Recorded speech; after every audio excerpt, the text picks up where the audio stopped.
Valve responded after my last video where we talked about the suspicious Gravity Gun model from the Half-Life 2 anniversary. Going into the Gravity Gun, which I'm sure is what many of you care about, because this Gravity Gun from the anniversary update caught many people's attention. Specifically, the model for the Gravity Gun was different from the original. Although some tried to say it was only a 2D painting, the Valve artist responsible for this artwork confirmed it was made with 3D models. So we were just left with the question, what 3D model of the Gravity Gun was Valve using in this new promo art? It seemed extremely unlikely Valve would just straight up show us a model from Half-Life 3, so some assumed it was a fan-made model that the artist used. But now we have confirmation from the original Valve artist where this Gravity Gun actually came from.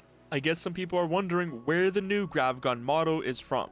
It was modeled by the ultra-talented Tristan Reedford for the NECA replica model that was made a few years back. Tristan has a very interesting history at Valve. He was involved in this popular concept art for Episode 3. He was also credited with designing Portal 2's co-op robots, Atlas and P-Body, the Slingshot and Fetchbot from the lab, plus was involved with a bunch of early concept designs for Half-Life Alyx, including the Combine Fabricator. Now, this model was indeed made a few years ago and isn't really anything recent because the NECA replica of the Gravity Gun came out in 2013 and has been discontinued since. The thing is, getting your hands on one of these nowadays doesn't really seem to be the easiest thing, as there isn't many people selling them, or at least for a reasonable price. It was a full 1-to-1 replica in size to the in-game version, being over 2 feet in length that also included in-game sounds. But Valve now has officially reused this model for the anniversary update.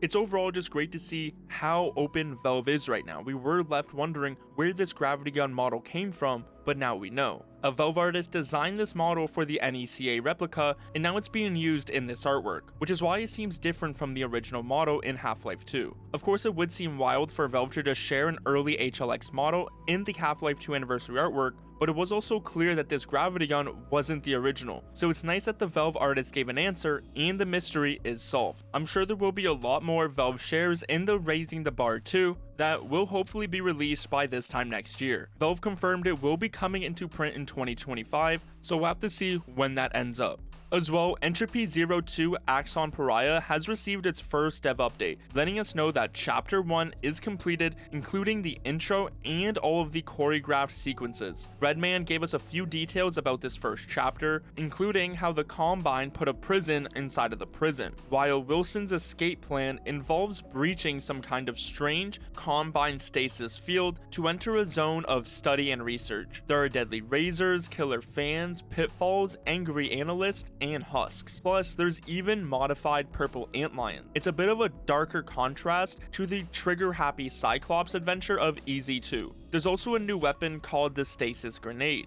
Wilson is now able to see through the monitors he's displayed on, plus there's also new exploding barrels called Vort barrels that give them a nice electrical twist. It's unknown when they are planning on a release, but now we at least have this look at their current progress. For other Valve statements, we are waiting on them to respond to the US Senator Mark Warner before December 13th, as he did threaten them with the federal government, but there is a very high chance Valve continues to stay quiet. Check out this video for what you need to know about the situation.